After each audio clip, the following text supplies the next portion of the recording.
Hello, Culture Matters podcast. Before I introduce you to our guest, here's a quote I picked just for this episode. When someone says something to me, I hear everything unsaid because I'm listening very carefully so that I can ask better questions and further our relationship. Me. Oh God, my guest today is a good friend. Really a staple now on the show, Scott Rutkay, founder of Concourse Land Transfer. That's Concourse Land Transfer.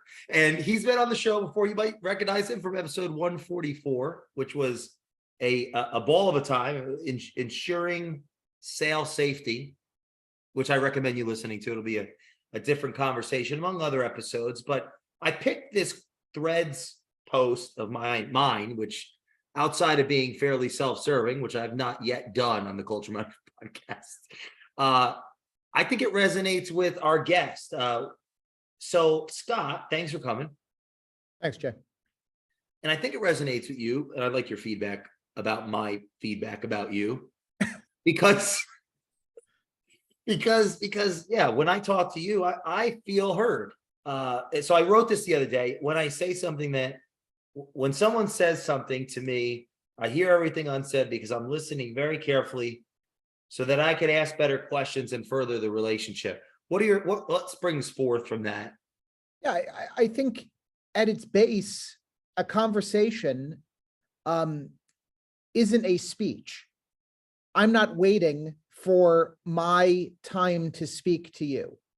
I'm, listening to you, which is the only way that I can respond to whatever you've said. I think too many times in conversation, people with an agenda are trying to get their point across and don't necessarily listen to the person that they're speaking with. And, there was a tip that somebody gave me a long time ago that to answer a question, you start it by stating the question and then the answer. So if you say, Scott, what color is your house? The color of house is very important, Jay. Mine is blue. And you're sort of reinforcing the answer, but also you're giving credence to the question itself, which makes the person that you're speaking to feel a certain way. And that's super important. I'm not here to filibuster. I'm here to listen to what you have to say and then make comments as appropriate. You think it becomes there's a tension in that being a leader, because you are a leader, you have people, there are things that you want to accomplish, or there are things that are within your periphery or your level of awareness and understanding because of the role you're in that may not be of those that are subordinate or Sure. or subject to that vision. How do you navigate that? Yeah, so the trap in what you're asking me is to assume that mine is the only answer. So if I have my team and I'm trying to get my point across, the easiest thing for me to do is say, this is the way you do it. It's the only way you do it. It's the Scott way, and that's my way, and this is it. That's not a leader. That's not a leader. It is so important for everyone that you deal with, teammates, family, anybody, to feel like they're being heard in a conversation. And that's ultimately what these all are. I don't stand in front of my team and bark out orders. A lot of this is a conversation. Hey, I saw this happen. This is what I would do. What did you do? And maybe they're right. Maybe I'm right. Maybe we're both wrong. And we find a third answer that is most right. But you can only find out those answers in a conversation. How much of this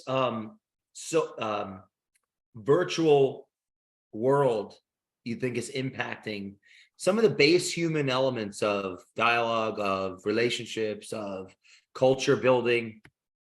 Yeah, it's you definitely miss something. You miss something by not being in the same room with somebody.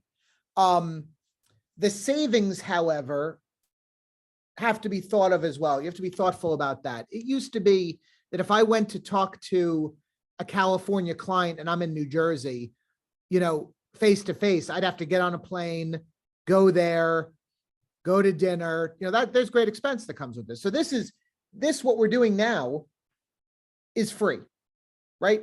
We're having a conversation face to face, but you do miss a lot of human interaction by not physically being with somebody. There is something that is different about a 2D aspect of the person that I'm speaking to. What do you think it is? It's hard to really put a finger on, right? I think, if you were to ask me why this is less personal, I think that in conversations, especially with family members, there's a lot to me putting my hand on your shoulder and saying, Jay, we're going to get through this and we're going to get through this together, right? I can't reach out and shake your hand, reach out and touch you in this medium. I have a question for you. You just maybe have this thought. Yeah. What is ineffable must be more real because it's bigger than one generation, or it's deeper than one generation. Right. Like you and me, right? We're going to have this period of time. We're going to be alive. We're supposed to somehow figure out how to be a person in this short, limited period of time. Right. It's like, it's hard to put into words what it means to be with each other and have a coffee, or it's kind of what came to mind. It's like, it's ineffable. You don't know how to explain it. When my daughter was born, my father looked at me and said, they don't come with instruction manual, right? There is no manual. There's a million ways to do, a million different things. And especially in real estate, and not that this is specific to that, but especially in real estate, where you have many, many, many different paths towards that career. And I've never met the guy who told me I went to college for real estate. I went to college for title insurance. I went to college to be a loan officer, a mortgage broker. I've never met that. What I met was the guy who said, I was into nutrition and I went to school for that. And I tried that for a while and I got into this. Or my father knew a guy who was a real estate investor. He got me involved and that's how I did it. My path certainly wasn't straight into this industry. So, I know that more, as much as anybody else would. It doesn't come with instructions. And it's sort of your job as a human being to find out everything there is to find out in your lifetime. It's, and you'll never know it. You'll never know. If you could master one thing over a lifetime, you've spent your life well. What drew you to film in the beginning? I think I was always very visual, and some of the best memories I've had as a young child were spent with my grandfather, who was an amateur photographer. So certainly taking pictures of things was ingrained very early. And I loved the ritual of him at the end of the day in a dark room, chemicals, one goes into the one, and then you put it into the next, and then you dry. And then now while we're doing that, we're cleaning lenses and we're taking off, filters. And I'm talking to you about, what we could have done better in this picture relative to this picture. So that part, I liked the mechanics of it. I liked the ritual of, what you needed to do to get the image that you were looking for. And it was really a great memory of mine. And then you fast forward and then, you start getting into the digital age where now it's free to take a picture. I don't have to worry about film costs. I don't have to worry about lab costs.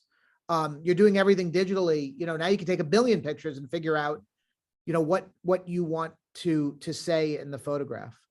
And then for college, I really got involved with film sort of in the mechanical sense, and then fell in love with the actual medium. So I liked sort of the technical side of it before I loved film. And then once you start watching, movies, that's it. I mean, it's every film is amazing for one particular reason. The worst film. Why? Yeah. I mean, someone described making a film to me as you get 350 people walk into a room with the task of drawing a horse. And at the end of 100 days, they show you a picture of a giraffe. there are super talented people on every film shoot, whether it's Citizen Kane all the way down to Killer Clowns from Outer Space. There are incredibly talented people working on that film. At film school, we had the opportunity to do one of two things. You could either shoot a film at the end, or you could write a paper. And my roommate wrote a paper that discussed this very thing. And the movie that he picked out was Congo. Congo is a very forgettable movie based on a Michael Crichton novel. And basically what it is treasure hunters go into the jungle looking for treasure. They find super intelligent apes that pick them off one by one and kill them all.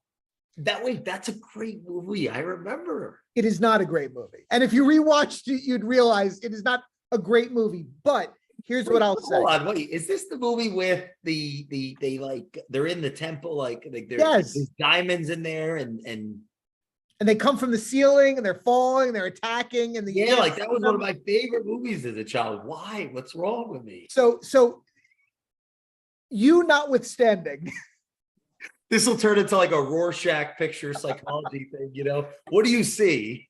So what he described was exactly what I just said, is that there are super, super talented people in every film.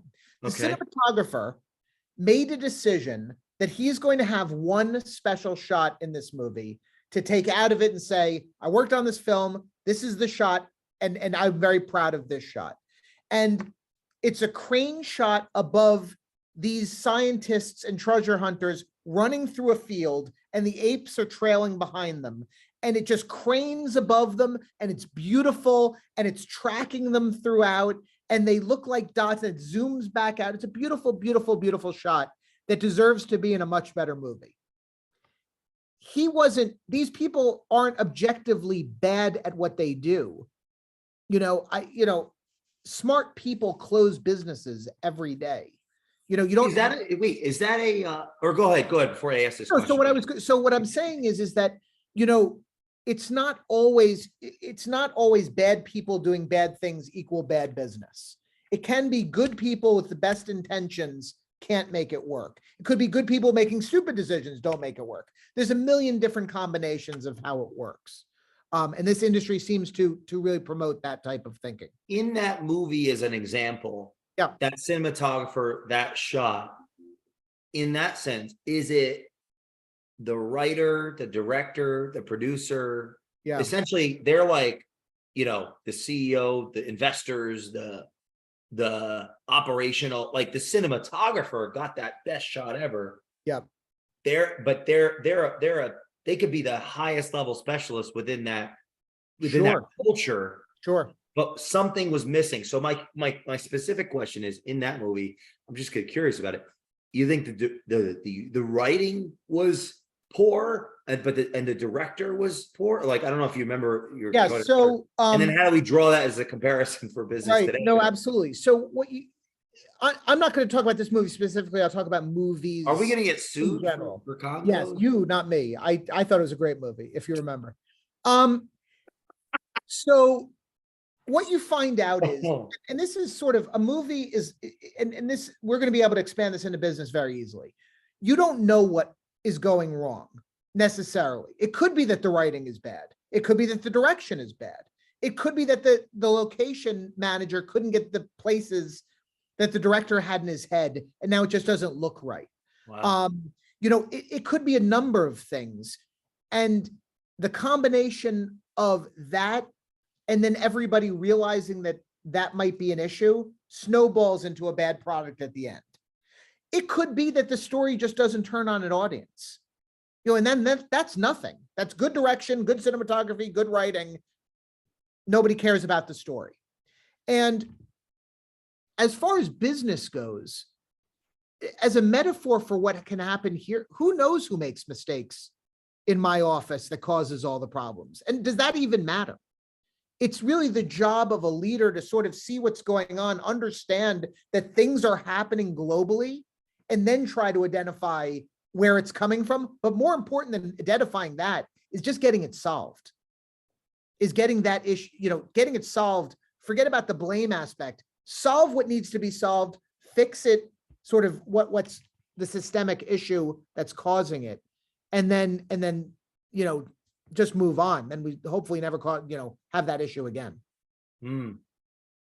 Why do you think it's so hard to do it? Yeah, well, you have a couple issues. One is that, and you hope this isn't true, but it might be true for different reasons than I'm thinking. They might just not tell you that things are going wrong. How often do we see a problem in business that someone says to you, well, I thought that's how it's supposed to work. I've been doing it this way for 3 years. If you're not being told about what particular issues are, you can't solve that problem. You don't know that it exists. You have a finite amount of time with people in your office doing work, and different types of employees use that time differently. Some are just trying to fill up space.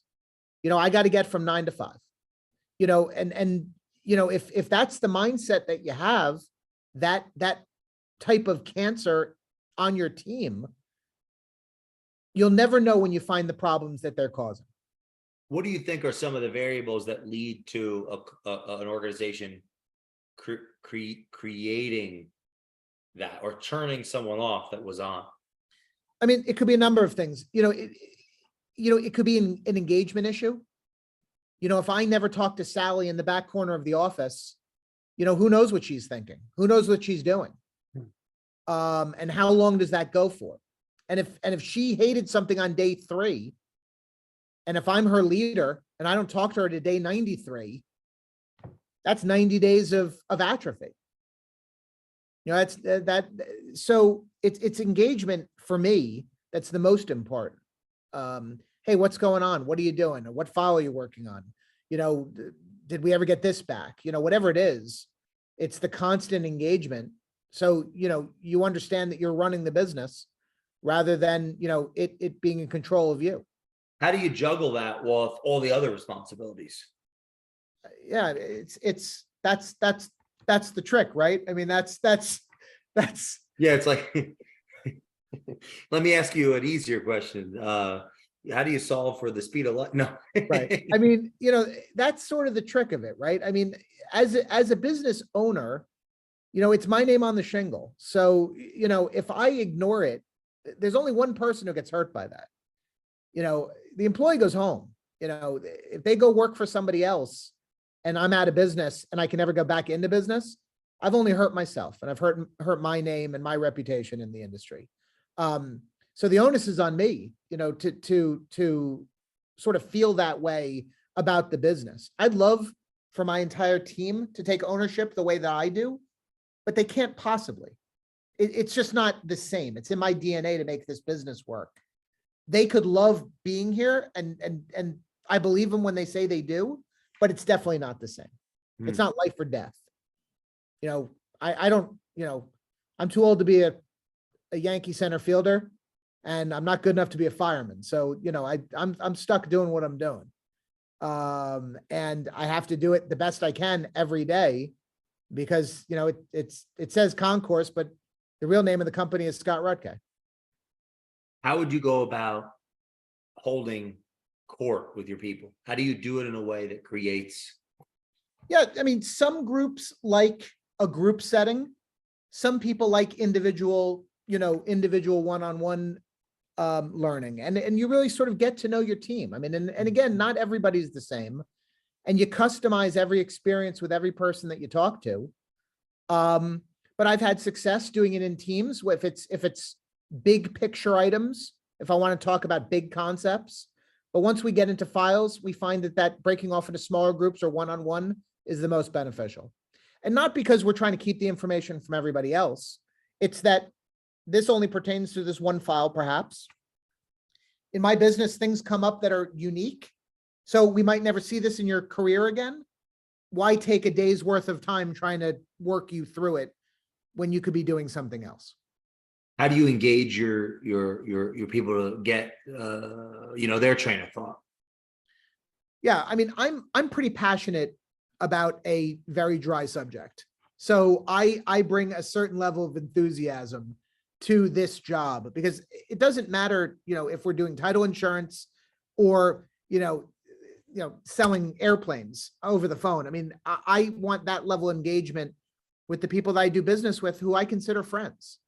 I have personal relationships with almost every individual I do business with. That's not easy for everybody. That's sort of, what I think is important about the business. We sell the same thing that everybody else sells, pretty much for the same price that everybody else is selling it for. So the service, the personal aspect of it is most important. I think that translates to my team. They understand that these are friends. These are, in some cases, better than friends. I treat them in a certain way, and I just would ask that they would treat them the exact same way that I do. What impact has putting yourself out there had? I mean, that's the only way I could ever do business. I learned very early on that I might not be the best worker bee. My talents are in the relationship building, the business development, the growth aspects of it. I'm a relationship guy. I love putting people together in deals that I'm not involved in. I love, I love putting people in jobs, that they have needs, or my friends have needs for an employee. That's how I've always done business. I've never gotten a job with a resume.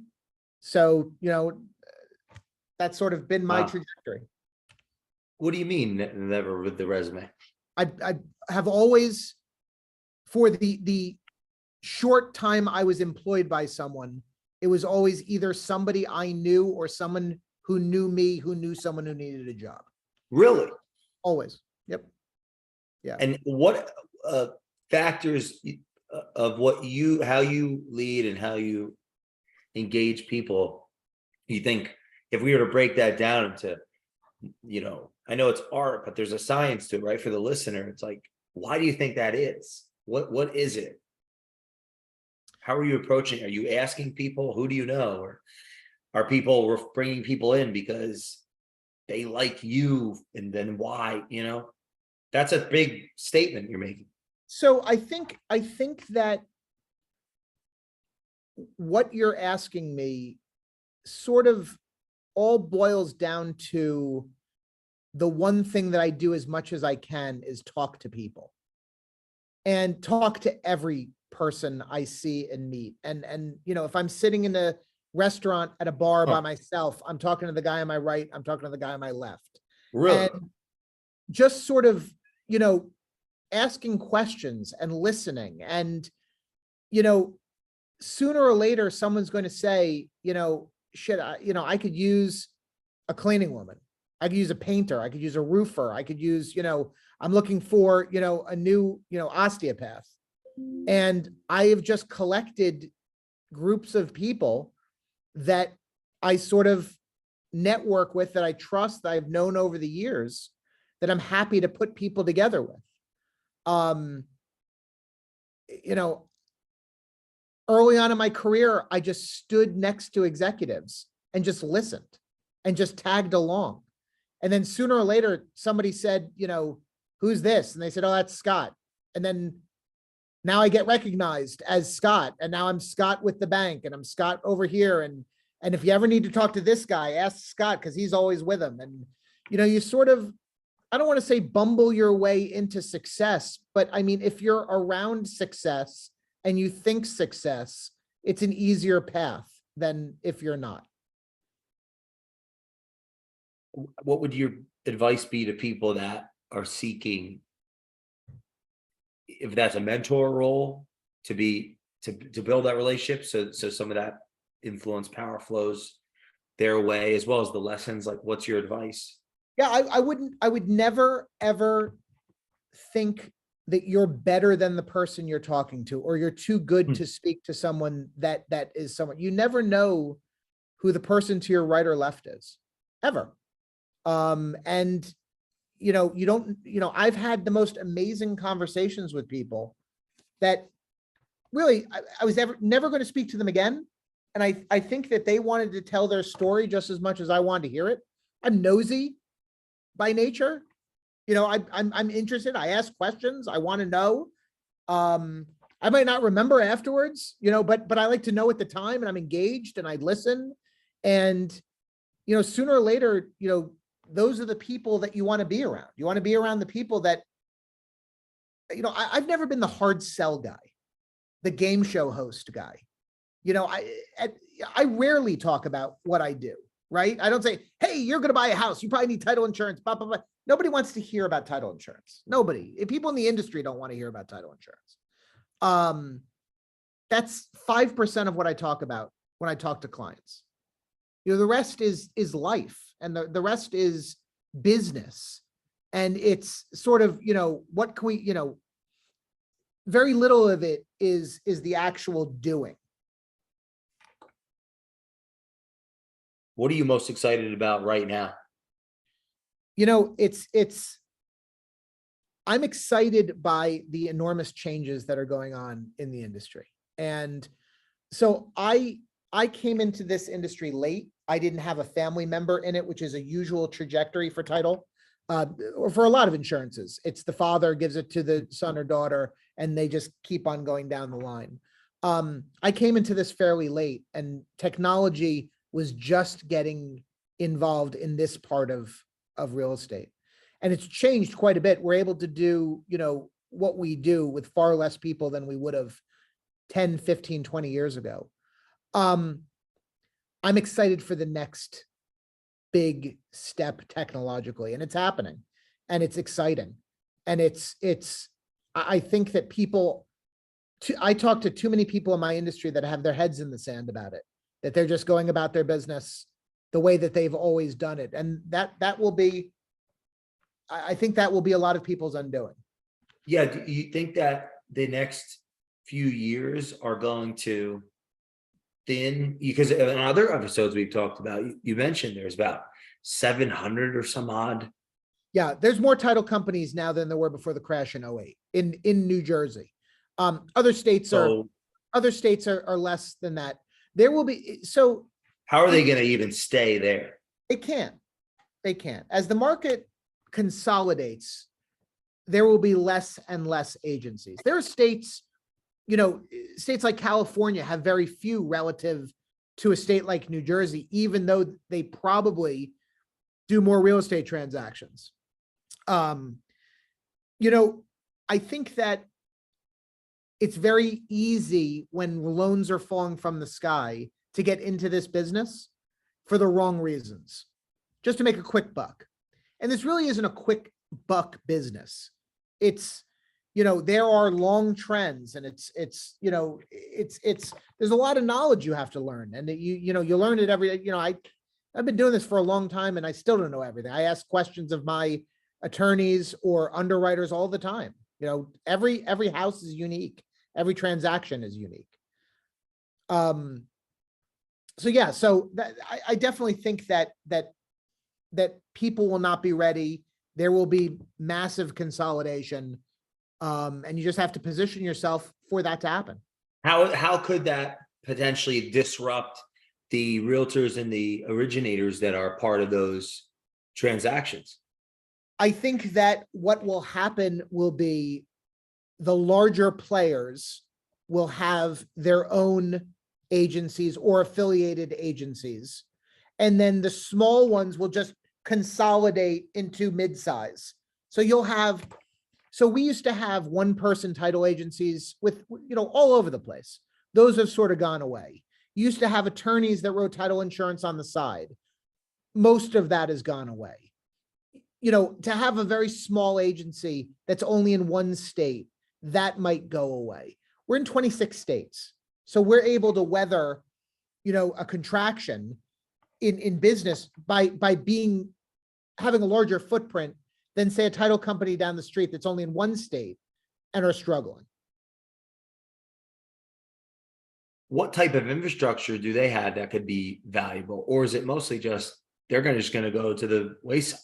Yeah, they will go by the wayside because, there's no secret sauce to this industry anymore. Wow.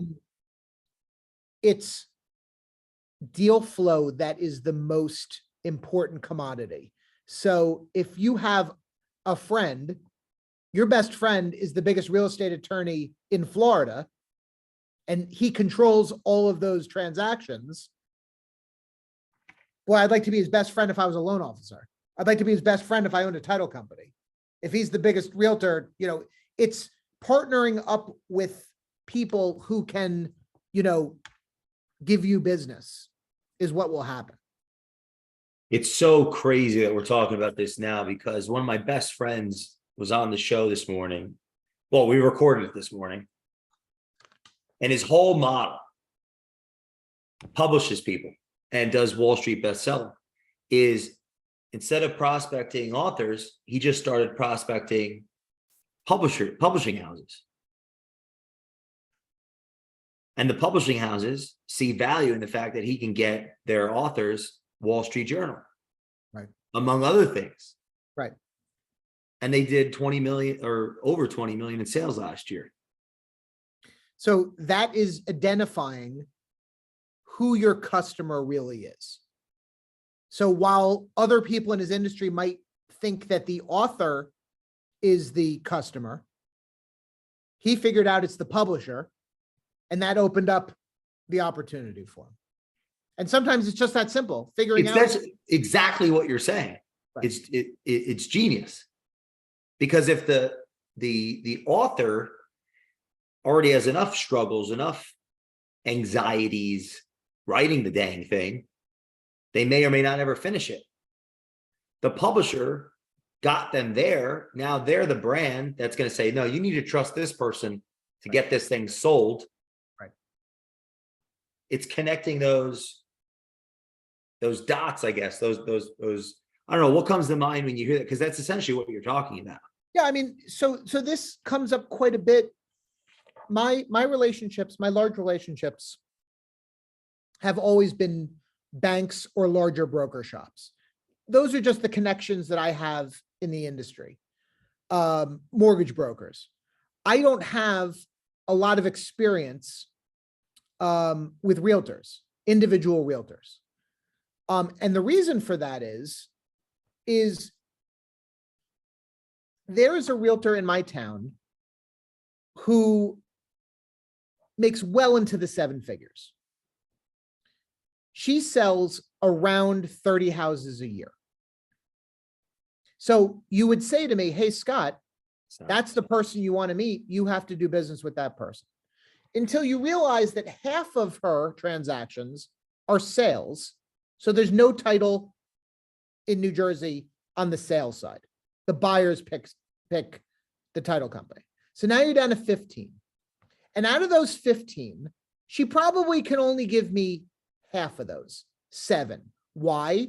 Because the client might have an attorney already, or they might have a relationship, or she just can't push this one for whoever gave her the deal is pushing it somewhere else. So now you're talking about the best realtor, a millionaire, being able to give me 7 deals a year and turning my business upside down, because in her mind, she's a huge whale in the industry, and she is. She's not wrong about that. Versus my smallest mortgage broker client, who last year gave me, the smallest one, 25 deals a month. The economics of it for me are that I would never talk to a realtor. Now, realistically, that's impossible. I have realtor relationships that I cherish. They aren't a huge part of my business for the reason I just told you. You think, are there potential intangibles like word of mouth? Sure. So I talk to my clients almost every day. The big clients I talk to almost every day. So that word of mouth that they give is enormous. That's the personal touch. That's what I hope. If you look at the opposite of that, though, right? How would I, as a competitor, break that relationship? It's almost impossible. It would have to be the one day that I screwed up the biggest deal there ever was, that I, came over and kicked your kid in the shin, And now I'm another title company. I call you to try to break that relationship. Can you give me a deal? And I say, fine, you've called me 30 times here. It's just when I spend it, it's not the reason I do it, but one of the things that happens when you spend this much time considering your clients as friends, considering them as closer than, the byproduct of that is that that's the loyalty. That automatically becomes loyalty. So it's very difficult. So I never consider other title companies my competitors. I would have to, I couldn't imagine what I'd have to do to lose some of the people I've worked with for 20 years. It just would never happen. Where's the puck going? If I knew that, it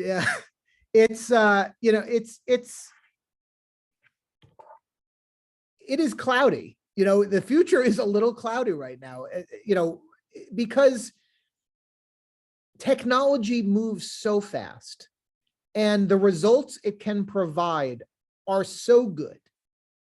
The question is whether individual state legislators can catch up technologically.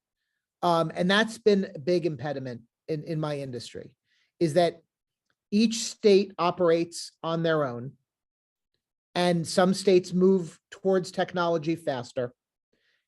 So to look at the country as a whole, it's all going to happen in stages. 2 weeks from now, 3 people aren't going to turn on a switch and everything changes nationwide. It's going to be years and years and years for everything to sort of catch up to where technology was 10 years ago. I got a question going back to something about the agent, the rationale, which I agree with, beyond the if half of the business is sellers, half buyers, and then half of that. So would the math have to be quadruple for that to make sense? I mean, look, here's the answer. If she sold one property a year for $2 billion, you'd work with her, every day of the week. So, and I don't want you to think that it's purely a financial decision. A lot of it has to do with how they fit into the way my business works. The culture of my business is so precious to me that I can't have any clients disrupt sort of the natural order of things for any amount of money. And I'm incredibly fortunate that I can say that, because not all businesses can, and believe me, I'm never at capacity. If somebody called me, hey, Scott, can you help me out with something? Yes, of course. And I don't say no to anything. And, if I could make $1 selling ice cream out the back door, I probably would. But the reality is that everybody has customers that they probably should have gotten rid of a long time ago. And being mindful of that, not allowing someone for any reason to disrupt the culture of your business is paramount for me. Why?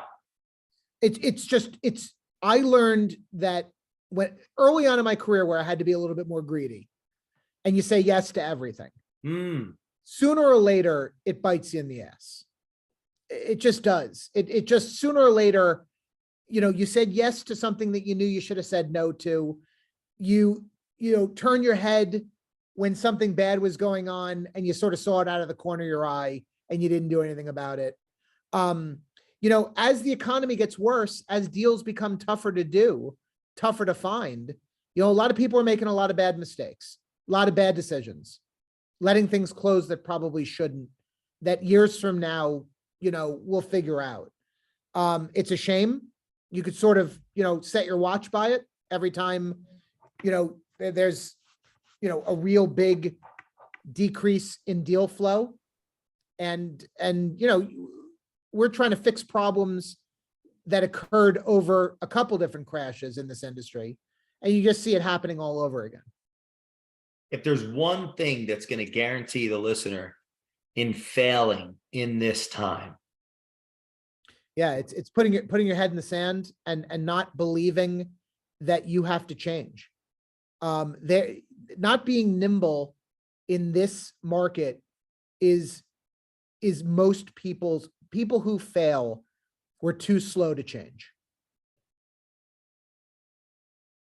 Putting your head in the sand and believing you don't have to change. Who said that? That sounds smart. I think that's what I wrote down.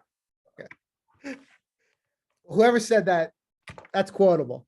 No, I mean, look, ignoring what is in front of you.